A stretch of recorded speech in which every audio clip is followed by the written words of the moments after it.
तेजस्विनावधीतमस्तु मा विद्विषावहै।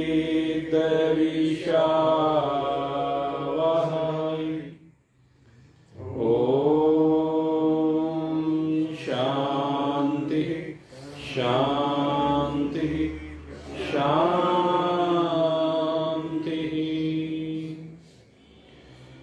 वसुदेवसुतं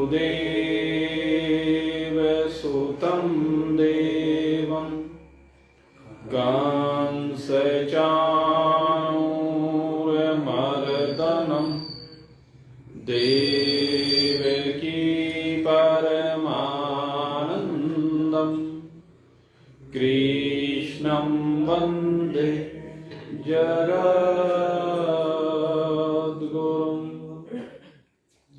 नारायणं नमस्कृत्य नरं चैव नरोत्तमं देवीं सरस्वतीं व्यासं ततो जयम् उदीरये। अखण्डमण्डलाकारं व्याप्तं येन चराचरं तत्पदं दर्शितं येन तस्मै श्रीगुरुवे नमः। विशुद्धानन्दनामाय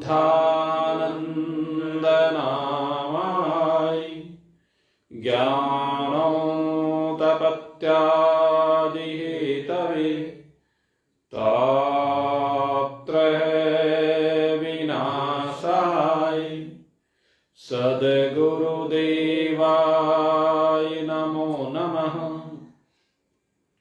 यं परव्रजन्तमनुपेतं पेतकृत्यं द्वैपायनो विरहकातर आजुहावः।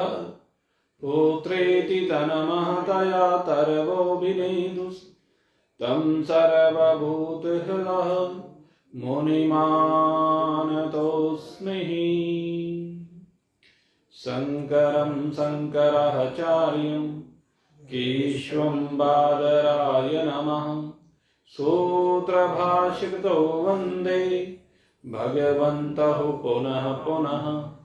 ईश्वरो गुरुरात्मेति मूर्तिभेदविभागिनी व्योमवद्व्याप्तदेहाय दक्षिणामूर्तये नमः। ॐ पूर्णमदः पूर्णमिदं पूर्णात् पूर्णमुदच्यते पूर्णस्य पूर्णमादाय पूर्णमेवावशिष्यते। ॐ शान्तिः शान्तिः शान्तिः। बोलिए सच्चिदानंद भगवान की जय। मोर मुकुट बंसी वाले की जय। श्यावर रामचंद्र भगवान की जय। उमापति महादेव की जय। पवन सुत हनुमान की जय। बोलो भाई सब संतन की जय। बोलो भाई सब भगतन की जय। जय जय श्री राधे जय जय श्री राधे जय जय श्री राधे।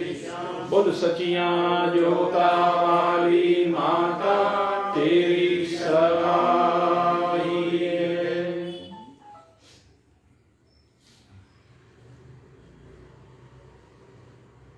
परमार्थ पथ पर शुभ भावनाओं से संयुक्त होकर नित्य निरंतर भगवद चरणारविंदों में अपने आप को समर्पित करते जिज्ञासु वृत्त। आइए आज पुनः हम इस श्रीमद् भागवत भागीरथी रूपी ज्ञान गंगा में स्नान करें। ये गंगा जो आपके अंतःकरण में ज्ञान का एक ऐसा अद्भुत दीपक प्रज्वलित करती है जिसके प्रकाश में आपका जीवन आलोकित हो जाता है और वो आपके रोम रोम से सबको दृष्टिगोचर होता है, अपने आप को एक दिव्य आनंद की अनुभूति कराने वाला होता है। ये दिव्य आनंद, इसकी रसधार में आप बहते जाते और आपका ये आनंद असीमता को प्राप्त होता चला जाता है। ये आनंद अखंड हो जाता है। फिर कोई दूसरी वृत्ति का प्रवेश इसमें संभव नहीं होता। आप ऐसा जीवन जीते हैं, ऐसा जीवन जीते हैं कि बस आनंद के अथाह समुद्र के अतिरिक्त और कुछ भी रहता ही नहीं है। ये भागवत भागीरथी आपके जीवन को जीवित जीवन बना देती है। भगवान वेदव्यास जी ने श्री सुखदेव मुनि को इस दिव्य अमृत रस का पान कराया। कल की कथा में आपने श्रवण किया किस प्रकार से देव ऋषि नारद जी की प्रेरणा से शोकाकुल भगवान वेदव्यास जी इस ग्रंथ की संरचना करके सुखदेव मुनि को इस अमृत का पान कराते हैं। आज सोनक जी सूत जी से प्रश्न करते हैं। सोनक जी कहते हैं कि भगवान वेदव्यास जी वो तो पूर्ण पुरुष हैं, क्योंकि भगवान नारायण के कलावतार हैं, निवृत्ति प्रायण है। सेवै निवृत्ति निरतः सर्वत्रोपेक्षको मुनिः कस्यैवा प्रतिमेतामात्मरामः संभ्यस्तः। कहते हैं हे सूत जी, जो निवृत्ति प्रायण होता है, जिसकी अब अपनी कोई वृत्ति नहीं, किसी वृत्ति का जिसमें प्रवाह ही नहीं है, ऐसे सुखदेव जी महाराज जिन्हें किसी भी वस्तु की कोई अपेक्षा ही नहीं रह गई है, जो कहीं ठहरते ही नहीं है, जो सदा केवल अपनी आत्मा में रमण करते हैं, सदा आत्म भाव में स्थिति वाले हैं, ऐसे सुखदेव जी उन्होंने इस ग्रंथ का अध्ययन क्यों किया? क्योंकि ज्ञानी के लिए कोई भी कर्तव्य शेष नहीं है। किमिच्छन कस्य कामाय शरीरम मन संजरित। कौन सी कामना को लेकर के फिर वो इस शरीर को कष्ट देता फिर। यदा सर्वे प्रमुच्यन्ते कामा यस्रतिस्थ। वेद भगवान कहते हैं कि जब हृदय में विराजमान समस्त कामनाओं का अक्षय हो गया, किसी भी प्रकार की कोई कामना शेष नहीं रही, यहां तक कि किसी के कल्याण की कामना भी मन में नहीं रह जाती है। क्योंकि अगर ये भाव है तो ये भी एक कामना ही है। तो जब कामनाओं से बिल्कुल जीव विरहित हो जाता है, फिर काहे के लिए शरीर को कष्ट देता फिरता है? ये एक स्वाभाविक प्रश्न है जो किसी भी जिज्ञासु के अंतःकरण में स्फुरित हो सकता है। स्वाभाविक प्रश्न है। तो श्री सूत जी अब कहते हैं, आत्मा रामश्च मुनयो निर्ग्रंथाप्युरुक्रमहि कुर्वन्त हेतु किं भक्ति मिथ्यं भूत गुणो हरि। कहते हैं, हे सोनक जी, आपका जो प्रश्न है वो उत्तम है,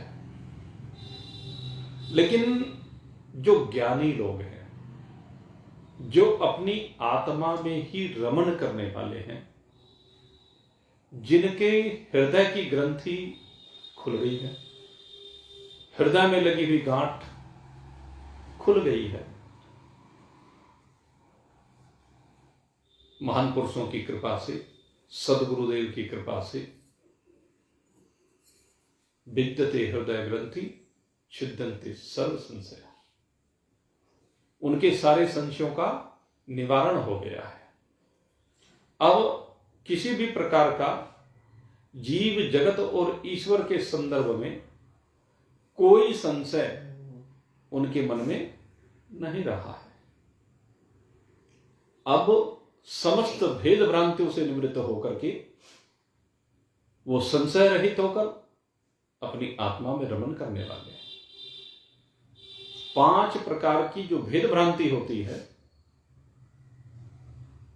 जीवों के बीच में परस्पर जो भेद दिखाई देता है, जगत के पदार्थों के बीच में जो भेद दिखाई देता है, जीव और जगत में जो भेद दिखाई देता है, जीव और ईश्वर में जो भेद दिखाई देता है, जगत और जगदीश्वर में जो भेद दिखाई देता है, कहते 5 प्रकार की भेद भ्रांति जिसकी निवृत्त हो गई है और एक एकत्व वाली ब्रह्ममयी दृष्टि जिसकी हो गई है, कहते हैं वो अब समस्त संशयों से विरहित होकर के अपनी आत्मा में रमण करता है। उसकी अब अविद्या की समस्त गांठें खुल गई है। तो ऐसा जो आत्मा राम अर्थात आत्मा में रमण करने वाला ज्ञानी है, ब्रह्म ज्ञानी है, कहते हैं, हे सोनक जी, वो अब भगवान की हेतु रहित भक्ति किया करते हैं। ये कुर्वन्तः अहेतु किम भक्तिम। ऐसा ज्ञानी पुरुष वो भगवान की अहेतु की भक्ति करता है, क्योंकि भगवान के जो गुण हैं वो ऐसे दिव्य हैं। यद्यपि ज्ञानी आसक्ति से विरहित है, लेकिन फिर भी भगवान के गुण कर्म लीलाएं जब तक शरीर है, यद्यपि देह दृष्टि निवृत्त हो गई है, अब देह की कोई दृष्टि नहीं है, देह में कोई आसक्ति नहीं है, देह अध्यास बिल्कुल निवृत्त हो गया है, लेकिन फिर भी भगवान के गुण ऐसे दिव्य होते हैं कि वो सबको अपनी ओर खींच ही लेते हैं। भगवान श्री कृष्ण परम पुरुष हैं, उनकी लीलाएं दिव्य हैं, उनकी महिमा असीम अनंत है। तो स्वाभाविक ही ये ज्ञानी उनकी उन लीलाओं में आत्म रूप से रमण करने लगता है। और श्री सुखदेव जी मुनि की अगर हम बात करें तो वो तो भाई भगवान के भक्तों के अत्यंत ही प्रिय हैं। वे तो भगवान के ही पुत्र हैं, क्योंकि भगवान वेदव्यास जी के पुत्र हैं। तो भगवान के गुण स्वाभाविक ही उनको अपनी ओर खींच लेते हैं, और उन गुणों के कारण ही उन्होंने इस विशाल ग्रंथ का अध्ययन किया है। ये दिव्य ग्रंथ उन्होंने इस ग्रंथ की दिव्यता को देख करके, इसकी अलौकिकता को अनुभव करके तब इस ग्रंथ का अध्ययन किया है। कैसे अध्ययन किया, तो इसके बारे में चर्चा आती है। जिस समय कहते भगवान वेदव्यास जी ने इस ग्रंथ की संरचना की, तो इस ग्रंथ की संरचना करने के बाद वो चिंतन करने लगे कि अब इस ग्रंथ को मैं किसे समर्पित करूं, अर्थात इस ग्रंथ का ज्ञान मैं किसे प्रदान करूं। उन्हें अपने शिष्यों में कोई भी उचित पात्र दृष्टिगोचर नहीं हुआ। जब कोई भी पात्र उनको दृष्टिगोचर नहीं हुआ तो उन्होंने अपने उन शिष्यों में से कुछ को भागवत के कुछ श्लोक कंठस्थ करा दिए और कहा कि जाओ और इनका उच्चारण, इनका गायन वनों में जा जाकर करो, बस्तियों में जा जाकर करो। कुछ ही मंत्र थे, 10-20 मंत्र कह लीजिए। यद्यपि भगवान वेदव्यास जी के शिष्य एक से एक विद्वान थे। आप देखिए, जो वेदों के विद्वान हैं, जैमिनी ऋषि हैं, पैल ऋषि हैं, वैशंपायन जी हैं, सुमंतु जी हैं, उन्होंने उन चारों वेदों के विद्वान ऋषियों को भी ऐसा लगता है कि शायद पात्र नहीं समझा, इसलिए भागवत का अध्ययन उनको नहीं कराया। तो कुछ श्लोक कंठस्थ कराए और उसके बाद वो जाकर के गायन करने लगे। श्री सुखदेव जी महाराज वनों में यूं ही विचरण किया करते, और एक बार की बात है कि भगवान वेदव्यास जी के एक शिष्य जब ये श्लोक का गायन कर रहे थे तो उसी समय उनके कानों में मधुर मधुर स्वर भागवत जी के पड़े, और ये शब्दों ने उनके कानों में मिठास भर दी। बरबस ही सुखदेव जी उस ओर आकर्षित होते चले गए, और जिस ओर से वो शब्दों का प्रवाह हो रहा था वे उसी ओर बरबस दौड़ पड़े, और जाकर के देखा कि कुछ संत हैं, वो बड़े दिव्य श्लोकों का गायन कर रहे हैं। मंत्रमुग्ध से सुखदेव जी उनको सुनते रहे, और सुनने के बाद आनंद ले लेकर के उन श्लोकों की महिमा को अपने हृदय में उतारते चले गए। और फिर उन्होंने उन संतों से पूछा, भैया ये कौन से ग्रंथ के मंत्र हैं? ये जो तुम गायन कर रहे हो ये तो बड़े दिव्य मंत्र हैं, ये तो बड़े मधुर मंत्र हैं। मधुरम मधुरम मधुरम, इनमें तो भगवान की महिमा का ऐसा गायन किया गया, अपने स्वरूप की महिमा का ऐसा गायन किया गया, ऐसा कोई अन्य ग्रंथ मैंने देखा नहीं है, आप मुझे सुनाइए, बताइए। तो वह संत कहने लगे कि हम नहीं जानते, हमें तो हमारे गुरुदेव ने कुछ मंत्र स्मरण कराए हैं, सो हम इनका गायन करके आनंद लेते हैं, उनकी आज्ञा के अनुसार हम सब जगह इनका गायन करते हैं। कहने लगे, कौन है तुम्हारे गुरुदेव जिन्होंने ये श्लोक, ये मंत्र तुम्हें स्मरण कराए हैं? मैं उनके दर्शन करना चाहता हूं, जानना चाहता हूं, ये मधुर रस का प्रवाह कहां से हुआ है। कहने लगे, ठीक है, आप हमारे साथ चलिए। परिचय नहीं दिया, आप हमारे साथ चलिए कि ठीक है। और सुखदेव जी बरबस, जो कभी किसी स्थान पर जाते नहीं, बस जंगलों में यूं ही विचरण करते रहते हैं, दिगंबर रहते हैं, वैराग्य से परिपूर्ण हैं, आत्मा में ही रमण करने वाले, कभी किसी वस्तु की ओर, किसी जीव की ओर आकर्षित नहीं होते हैं। लेकिन आज वो बरबस ही खींचे चले गए और उनके साथ, उनके पीछे पीछे हो लिए, और पूरे रास्ते वो उन मंत्रों को गाते चले गए। सुखदेव जी उनका रसास्वादन करते चले गए और होते होते पहुंचे भगवान वेदव्यास जी के पास। भगवान वेदव्यास जी के चरणार बिंदों में आज सुखदेव जी ने प्रणाम किया है।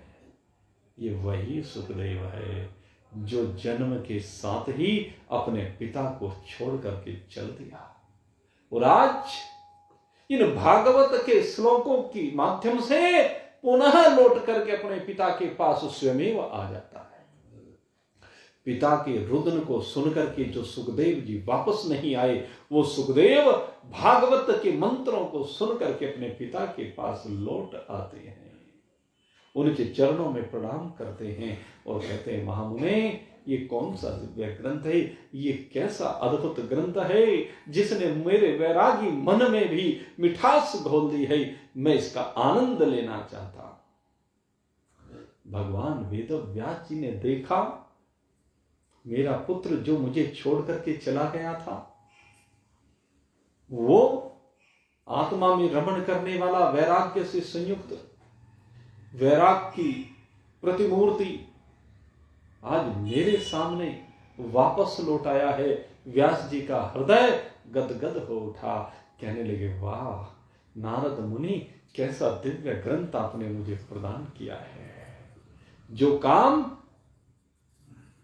एक पिता नहीं कर सका, वो काम इस ग्रंथ ने कर दिया। मुझे आज अपने बेटे का सानिध्य मिल रहा है। और फिर तो भगवान वेदव्यास जी ने देखा कि ये इसकी महिमा को समझ गया है, ये भागवत जी की महिमा को समझ गया है, इसलिए अब ये इसका रसास्वादन करना चाहता है, क्योंकि ये तो दिव्य ग्रंथ है। निगम कल्पतरोर गलितम फलम, ये वेदों से भी बढ़कर के ग्रंथ है, वेदों का पका हुआ फल है। गलितम फल, ये पका हुआ फल, कहते हैं इसका रसास्वादन करके निश्चय ही आनंद को प्राप्त हो जाए। ज्ञान होने के बाद भी अगर यदि अपने स्वरूप की अनुभूति नहीं होती है, ज्ञान होता है तब तक, ज्ञान होने के बाद अनुभूति की बात है। समझ में बहुत किया जाता है, लेकिन अनुभूति कोई कोई हमारे गुरुदेव जैसा बिरला ही कर पाता है, जो उस मिठास का आनंद ले पाता है, सदा उस रस में निमग्न होकर के इस अद्भुत आनंद रस का रसास्वादन करता है। मुहुरहु मुहुरहु रसिका भुवि भावुका, मुहुरा हो रसिका भुवि भावुका। वो भावुक हृदय वाला, वो परमात्मा के प्रेम में डूबे हुए हृदय वाला, वो अनंत असीम ज्ञान से संयुक्त हृदय वाला इस मधुर मधुर दिव्य रस का रसास्वादन करता है और अनंत गहराइयों में डूबता चला जाता है। श्री सुखदेव जी इस दिव्य आनंद को ले रहे हैं।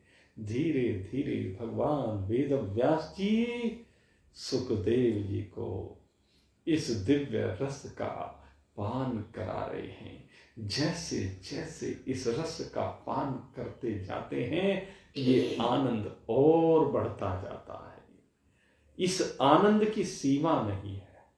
ये जो ब्रह्मानंद है ना, ये जो अपने स्वरूप का आनंद है ना, ये जो आत्मा राम का आनंद है ना, ये आनंद कहते हैं ऐसा आनंद नहीं है कि बस एक बार आया और बाद में छुट्टी। नहीं, ये सदा रहने वाला है। यद्यपि इसमें घटना बढ़ना नहीं है, लेकिन जैसे जैसे परिपक्वता आती चली जाती है, जैसे जैसे ये समय आगे बढ़ता है शरीर का, वैसे वैसे ये आनंदानुभूति अद्भुत दिव्य अलौकिक होती चली जाती है। जैसे मीरा कहती है, और तो धन है आने जाने, और तो धन है आने जाने, चलती फिरती छाया। और तो धन है आने जाने, चलती फिरती छाया। राम रतन धन घटत घटे नहीं, राम रतन धन घटत घटे नहीं। ये विषयों का आनंद नहीं है जो समय बीतने पर घट जाए। जैसे जैसे विषयों का भोग करते चले जाओगे उत्तरोत्तर आनंद कम होता चला जाएगा। लेकिन ये जो धन है, ये जो अपने स्वरूप का आनंद है, राम रतन धन घटत घटे नहीं, राम रतन धन घटत घटे न, दिन दिन होत सवाया। ये दिन दिन होत सवाया। मैंने राम रतन धन पाया, मैंने राम रतन धन पाया, राम रतन धन पाया, मैंने राम रतन धन पाया। मीरा कहती, सुखदेव जी कहते हैं कि मुझे आज वो दिव्य धन मिल गया है, मुझे आज वो दिव्य आनंद मिल गया है। ये अद्भुत आनंद की प्राप्ति करके आनंदातिरेक स्थिति में सुखदेव जी विराजमान होते हैं। ये अद्भुत आनंद प्राप्त किया है श्री सुखदेव जी ने इस श्रीमद् भागवत कथा को अपने पिताश्री से श्रवण करके कह लीजिए या इसका स्वाध्याय करके कह लीजिए। और अब इस ग्रंथ को जिसको सुनाया गया है, अब कथा आती है उसकी। वो है परीक्षित जी। सोनक जी को कहते हैं सुखदेव जी कि अब मैं तुम्हें उन परीक्षित जी के अवतरण की कथा सुनाता हूं जिसका संबंध महाभारत के युद्ध से जुड़ा हुआ है। कि घटना उस समय की है जब महाभारत का युद्ध समाप्त हो गया। और महाभारत का युद्ध समाप्त होने के बाद 18वें दिन भीम और दुर्योधन का गदा युद्ध हुआ। और उस गदा युद्ध में दुर्योधन की जंघा तोड़ दी गई। जब दुर्योधन की जंघा तोड़ दी गई, वह मरणासन अवस्था में पड़ा हुआ है, तो उसके बाद आचार्य द्रोण का पुत्र अश्वत्थामा, जो कि दुर्योधन से अत्यंत प्रेम करता है, उससे दुर्योधन का दुख देखा नहीं जाता। और जब दुर्योधन का दुख उससे नहीं देखा जाता है तो वह जाता है रात्रि में पांडव शिविर में, और पांडव शिविर में जाकर के द्रौपदी के जो 5 पुत्र शिविर में सोए हुए थे, वो उन 5 पुत्रों के सिर काटकर लाता है और वो 5 सिर दुर्योधन को भेंट कर देता है। दुर्योधन यद्यपि दुष्ट है, आसुरी प्रकृति का है, और उसकी आसुरी प्रकृति के कारण ही ये महाभारत जैसा युद्ध हुआ है। लेकिन आज जब वो देखता है कि अश्वत्थामा सोते हुए पांडवों के, द्रौपदी के 5 पुत्रों को मार करके उनके शीश काट लाया है, तो दुर्योधन को भी ये सही नहीं लगा। दुर्योधन भी इससे दुखी हुआ, या तो ये कह लीजिए कि उसने देखा मृत्यु सामने खड़ी हो गई। तो जिस समय मृत्यु व्यक्ति के सामने खड़ी होती है ना, जब वो यहां से प्रयाण करना चाहता है ना, तो कितना ही दुष्ट हो, राक्षसी आसुरी प्रवृत्ति का व्यक्ति भी क्यों ना हो, तो कहते हैं उस समय उसकी बुद्धि अनुचित कार्य नहीं करना चाहती है। शायद इसीलिए जब उसने ऐसी घटना को देखा तो उसका चित्त दुखी हो गया कि तूने तो हमारे वंश का ही नाश कर दिया। क्योंकि आगे अभी उनके वंश में और कोई है नहीं, द्रौपदी के 5 पुत्र मात्र हैं, इनके अलावा वंश में कोई नहीं था कि अब हमारा वंश तो सारा निवृत्त हो गया। क्योंकि जहां तक बात करें दुर्योधन के, इधर कौरव पक्ष की और उधर पांडव पक्ष की, अब कौरव पक्ष में तो कोई बचा नहीं, अंतिम दुर्योधन ही बचा हुआ था, वह भी मरणासन पड़ा हुआ है, मृत्यु उसे सामने दिखाई दे रही है। और इधर पांडव पक्ष में भी केवल ये 5 पुत्र हैं, उन 5 को मार दिया, अभी और कोई संतान नहीं है पांडवों में। तो कह रहे तो कुल का ही विनाश हो गया। अब वो कुलक्ष्य कृतम दोष, कुल के अक्ष के दोष को देख रहा है और धिक्कारता है, अश्वत्थामा वो तूने अनर्थ किया है, पाप किया है, गलत किया है। सद्बुद्धि अंतिम समय में उसको आ गई है। और इधर जैसे ही अर्जुन को मालूम हुआ, द्रौपदी को मालूम हुई, द्रौपदी विलाप करने लगी। बड़ी दिव्य कथा आती है। द्रौपदी ने जब विलाप किया, अर्जुन को बड़ा क्रोध आया और अर्जुन कहने लगा, द्रौपदी मैं तुम्हारे आंसू जरूर पूछूंगा, मैं इस अपने गांडीव धनुष से उस अश्वत्थामा का शीश काट करके तुम्हें भेंट करूंगा, उसके बाद ही मैं अपने पुत्रों की अंत्येष्टि क्रिया करूंगा, उसके शीश पर पैर रख करके तब मैं अपने पुत्रों की अंत्येष्टि करूंगा। अश्वत्थामा जिस दिशा में गया है, भगवान श्री कृष्ण को सारथी बना करके अर्जुन उसी दिशा में गया। अश्वत्थामा ने देखा कि अर्जुन मेरा पीछा कर रहा है, तो दौड़ने लगा, अपने रथ को लेकर के इधर उधर भागने लगा। लेकिन पृथ्वी पर दूर दूर तक वो भागता चला गया, लेकिन जहां भी वो जाए अर्जुन पीछे पीछे उसे दिखाई दे। अब तो अश्वत्थामा को अपने प्राणों का संकट दिखाई देने लगा। जब कोई दूसरा उपाय उसे दिखाई नहीं दिया कि अब तो प्राण जाएंगे निश्चित रूपेण, तो अश्वत्थामा ने ब्रह्मास्त्र का संधान किया। और जब अश्वत्थामा ने ब्रह्मास्त्र का संधान किया तो अब ब्रह्मास्त्र का संधान करना तो सारी सृष्टि में प्रलय मचा देने जैसा। अर्जुन भगवान की शरण में आ, प्रभु क्या किए जाइए, जो इसने अस्त्र छोड़ा है इससे तो सारी पृथ्वी विनाश को प्राप्त हो जाएगी। भगवान ने कहा, इसने ब्रह्मास्त्र का संधान किया है, हे अर्जुन, ये ब्रह्मास्त्र को चलाना तो जानता है लेकिन ब्रह्मास्त्र को लौटाना नहीं जानता है, इसलिए तुम एक काम करो, इस ब्रह्मास्त्र का परिहार करने के लिए ब्रह्मास्त्र ही छोड़ो। अर्जुन ने भगवान के कथनानुसार ब्रह्मास्त्र का ही संधान किया। दोनों ब्रह्मास्त्र प्रलयकालीन सूर्य के समान आपस में टकराए, चारों दिशाओं में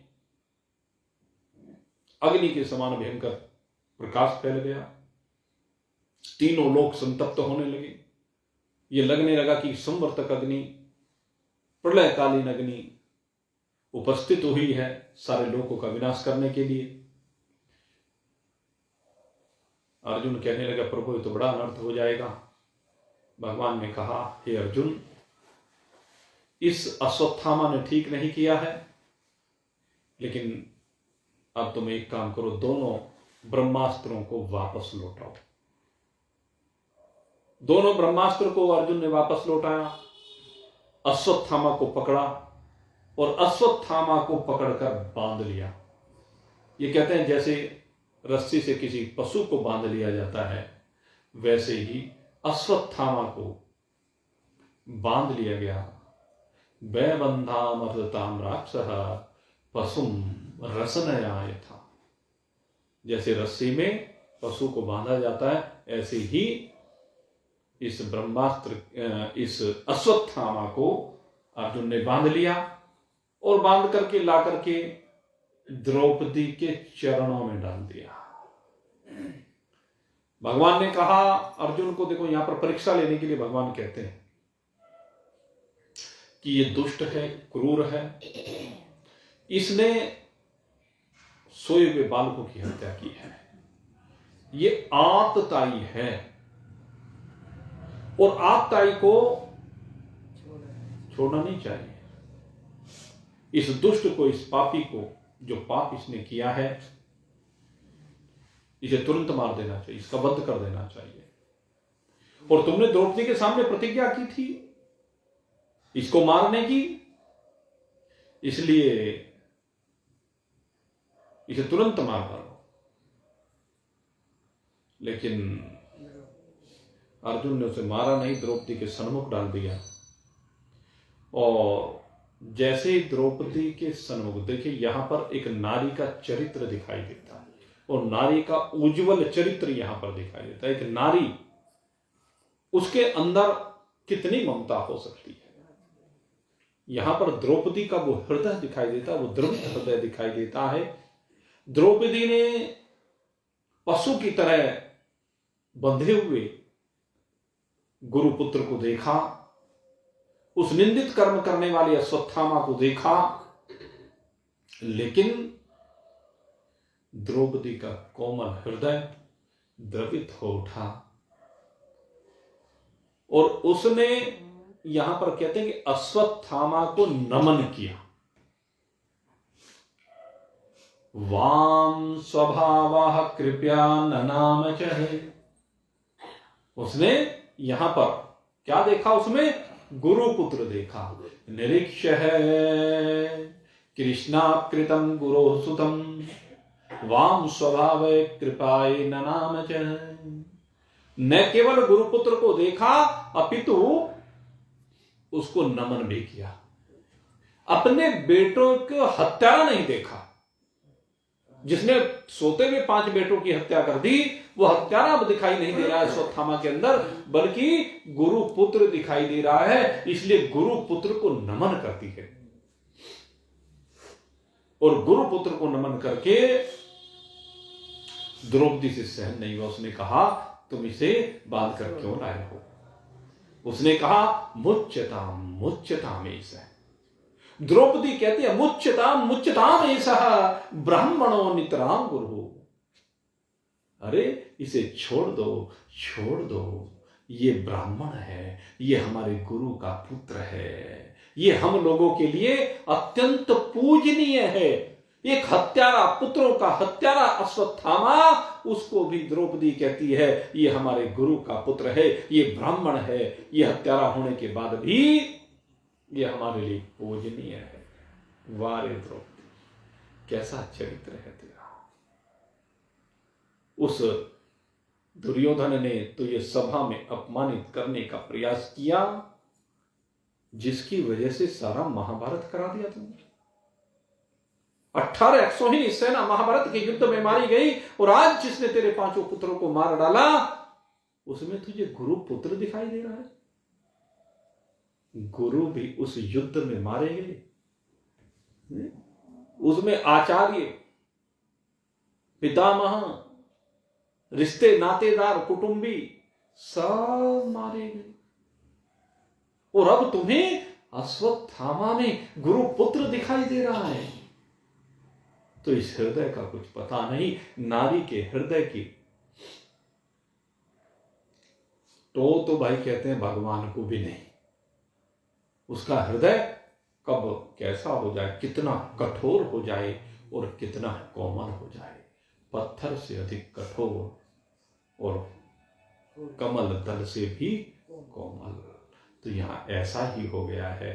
कहते हैं अरे जिनकी कृपा से तुमने धनुर्वेद के सारे प्रयोग सीखे, सारी विद्याओं को प्राप्त किया, सारे शस्त्रास्त्रों का ज्ञान प्राप्त किया, मैं आचार्य द्रोण का पुत्र है ये, जो हमारे सामने खड़ा हुआ है। और उनकी अर्धांगिनी माता कृपी, जो हमारी गुरु माता है, वो जो इस अश्वत्थामा की वजह से अपने पति का अनुगमन नहीं कर सकी, अपने पति के साथ सती नहीं हो सकी, क्योंकि उस समय सती प्रथा हुआ करती थी, लेकिन इस अश्वत्थामा की वजह से वो सती नहीं हो पाई थी।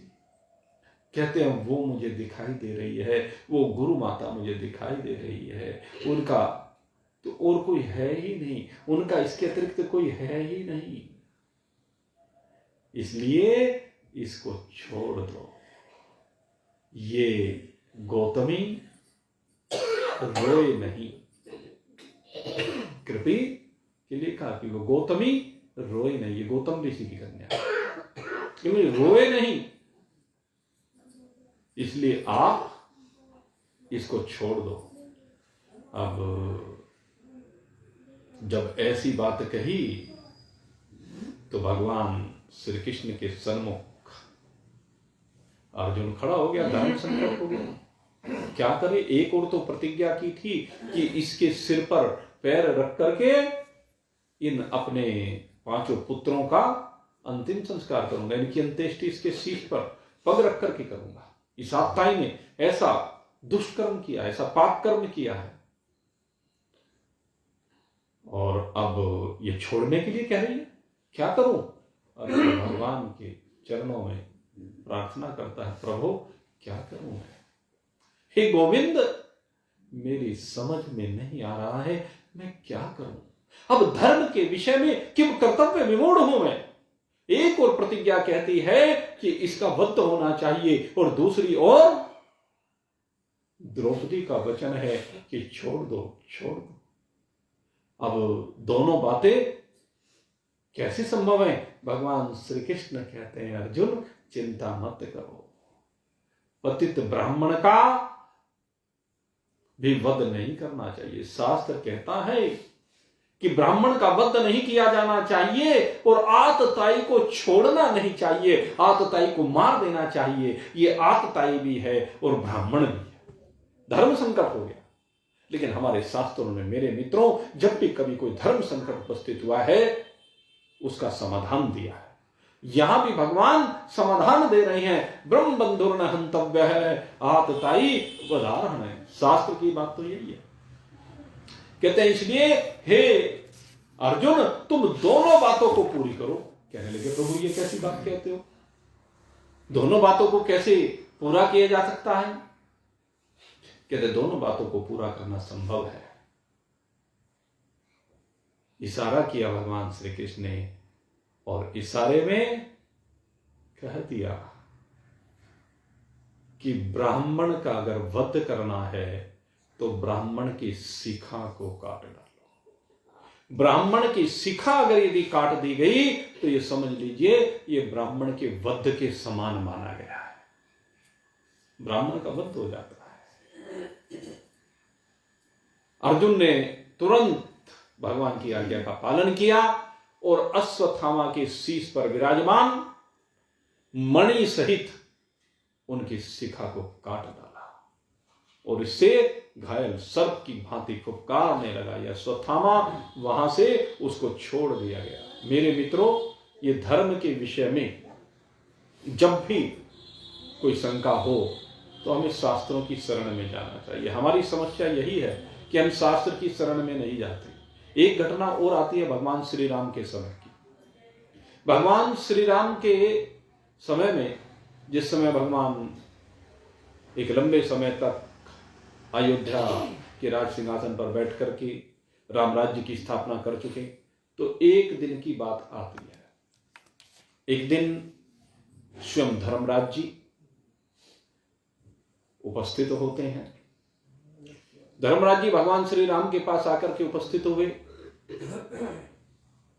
और जिस समय धर्मराज जी आए भगवान श्री राम के पास, तो उन्होंने कहा, प्रभु मैं आपसे कुछ रहस्यमय गुप्त बातें करना चाहता हूं, इसलिए मेरा एक निवेदन है कि हम दोनों की वार्ता को कोई सुने नहीं। हम दोनों के बीच में जो वार्ता होगी, अगर उस वार्ता के समय में कोई भी कक्ष के अंदर प्रवेश करता है तो आप निश्चय ही उसको मृत्यु दंड देंगे। भगवान श्री राम कहते हैं ठीक है।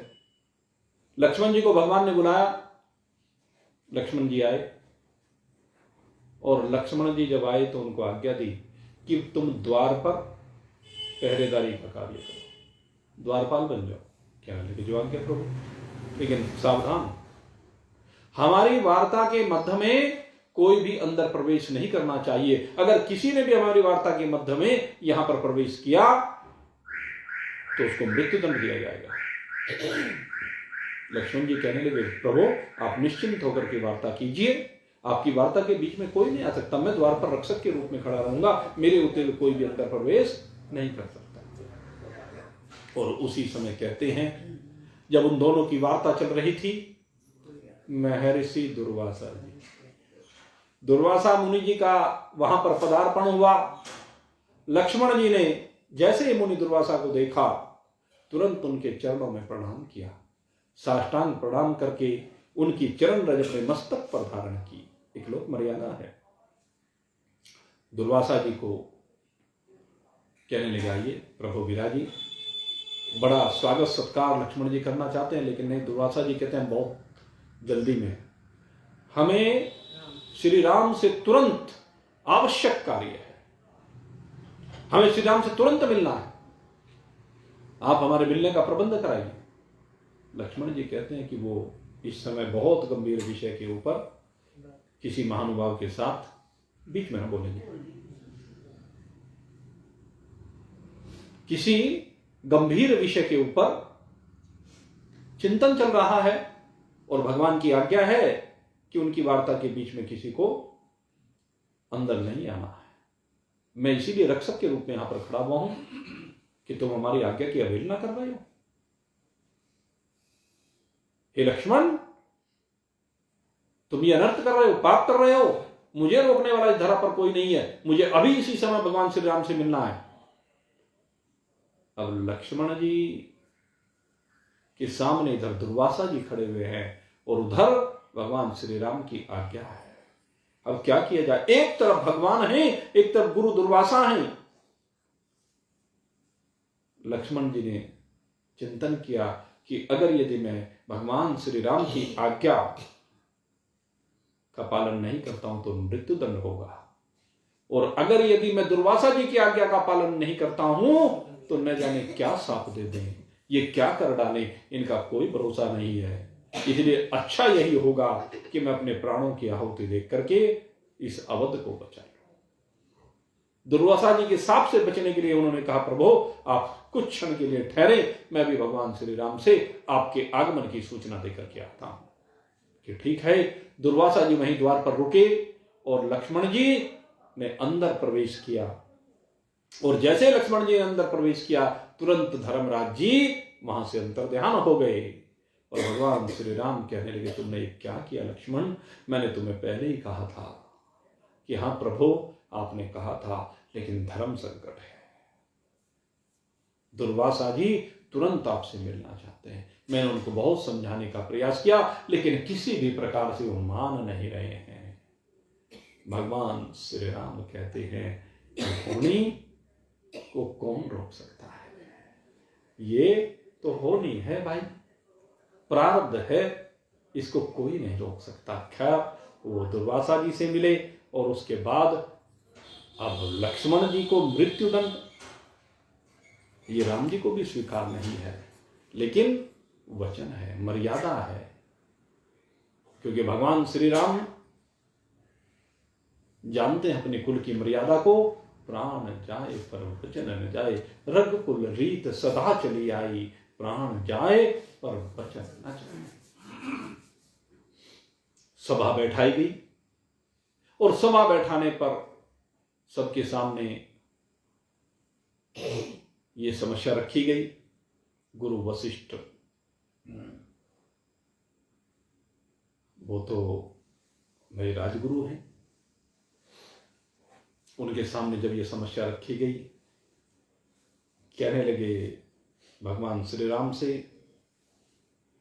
कि अब वचन तो निभाना पड़ेगा, लेकिन एक उपाय है, तुम एक काम करो, तुम लक्ष्मण का परित्याग कर दो। अगर लक्ष्मण का तुमने परित्याग कर दिया तो वो लक्ष्मण को मृत्युदंड के समान ही माना जाएगा। ये शास्त्र कहते हैं, अपने सबसे प्रिय का त्याग कर देना, उसके लिए मृत्युदंड। और जैसे ही यह आज्ञा गुरुदेव की हुई, भगवान श्री राम ने कहा, हे लक्ष्मण, मैं तेरा परित्याग करता हूं।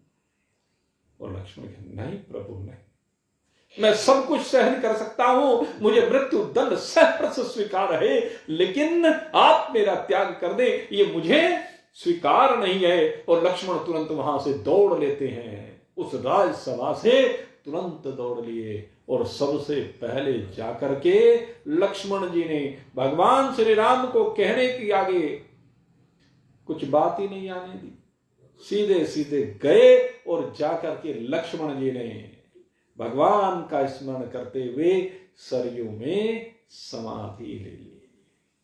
लक्ष्मण जी ने सबसे पहले इस लोक से पदार्पण किया, अपनी लीला का संवरण किया। और जैसे ही लक्ष्मण जी ने अपनी लीला का संवरण किया है, भगवान श्री राम कहने लगे कि लक्ष्मण के बिना मैं भी इस धरा पर नहीं रह सकता। लक्ष्मण मेरा सबसे प्रिय है, वो सदा मेरे दुख सुख का साथी रहा है, वो तो मेरी छाया है और उसके बिना मैं भी नहीं रह सकता हूं। और तुरंत भगवान श्री राम ने भी निर्णय लिया और निर्णय लेकर के भगवान श्री राम भरत और शत्रुघ्न को साथ लेकर के सरयू में अपनी लीला का प्रयासान करते हैं, अपने स्वधाम गमन के लिए। तो मेरे मित्रों, बात कहने के जब धर्म संकट हो तो उस धर्म संकट के समय शास्त्र समाधान देता है, हर संकट का समाधान है, हर संशय का हल है। इसलिए जरूरी है हम अपने शास्त्रों की शरण में जाएं। सबसे बड़ी कमी हमारी यही है कि हम अपने शास्त्रों को देखते ही नहीं, हम अपने शास्त्रों से दूर होते जा रहे हैं, हम स्वाध्याय करते ही नहीं हैं। सबसे आवश्यक है, आज संसार में जो विकृतियां आ रही है, आज संसार जो मारा मारा फिर रहा है, भाग तोड़ मची पड़ी है सारे संसार में, सर्वत्र अधर्म का साम्राज्य हो गया है, उसके पीछे कारण अपने शास्त्रों का अध्ययन ना करना, संस्कार विहीनता है। आवश्यकता है संस्कार प्रदान करने की। घर घर में संस्कार प्रदान करने के, अरे बालक के हाथ में गीता रामायण क्यों नहीं देते? हम बालकों को आज पता नहीं कौन सी शिक्षा दे रहे हैं। एक आजकल एक बड़ी बीमारी हमारे यहाँ हिंदुओं में चल गई है, जातियों की बीमारी। ऐसा जाति व्यवस्था पता नहीं कहां से आ गई है, सब पता नहीं जाति जाति जाति, में फलानी जाति का, मैं फलानी जाति का, हमारी। अरे जाति क्या होती है? जातियों का उद्देश्य क्या है? पहले जाति का मतलब कर्म था, जो जो कर्म करता था उस कर्म को ही एक नाम दे दिया कि ये जाति, बस ये था। और फिर जाति का जो उद्देश्य है वो विवाह शादी आदि तक है। आप देख लीजिए संसार में जाति का कार्य क्या है? विवाह शादी में जाति देखनी चाहिए, अपनी जाति में विवाह करना चाहिए। इसके अलावा और जातियों का कहां काम है संसार में? व्यर्थ में जाति जाति सब उठाए पड़ रहे हैं और इसीलिए हम बढ़ते जा रहे हैं।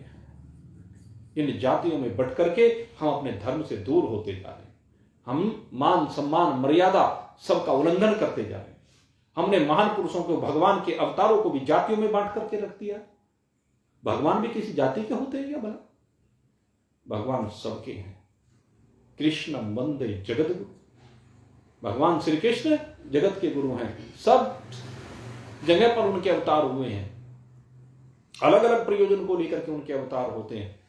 इसलिए हमें अपनी मर्यादा की स्थापना करने के लिए शास्त्रों का भली प्रकार से अध्ययन करना चाहिए और बंटना नहीं है। हमारी सनातन संस्कृति, हमारा सनातन धर्म हमें जोड़ने की प्रेरणा देता है। हर जातियों में महान पुरुष हुए हैं, वे महान पुरुष किसी भी जाति में हुए हों, वो हमारे पूजनीय हैं, वो हमारे आदर्श हैं। उनके अनुसार हमें अपने जीवन को जीना चाहिए, उनके आचरण को अपने जीवन में उतारना चाहिए। उनके ऊपर केवल एक जाति वाले नहीं, सबको गर्व करना चाहिए। इसलिए मेरे मित्रों, ये बीज जो बोया जा रहा है, हमें इसकी सीमा से बाहर निकल करके हम सब एक ही परमात्मा की संतान हैं। एक बाप के बेटे हैं हम, एक हमारी माता। एक बाप के बेटे हैं हम, एक हमारी माता। दाना पानी देने वाला एक ही सबका दाता। ना जाने किस मूर्ख ने, ना जाने किस मूर्ख ने लड़ना हमें सिखाया। मुझ में राम तुझ में राम, सब में राम समाया। सब में एक राम समाया हुआ है, उस राम को हम सब अपने हृदय में अनुभूत करें। वो परमात्मा सबका अपना है। वो परमात्मा ये नहीं कि इसका है उसका नहीं, उसमें इसका उसका मेरा तेरा है ही नहीं। परमात्मा सबका एक ही है। इसलिए एक परमात्मा में अपने चित्त को लगाएं और आनंद की अनुभूति करें।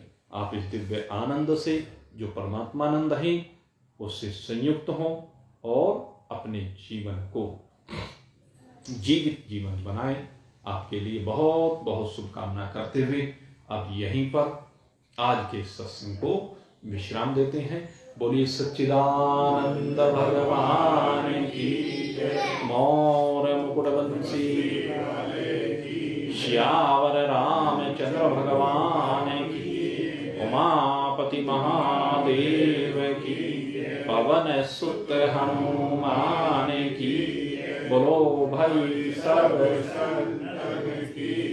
बोलो भाई सब भक्तन की जय जय, जय जय, जय जय श्री राम। बोल सचिया जोता वाली माता तेरी सराही जय। श्रीमन नारायण नाम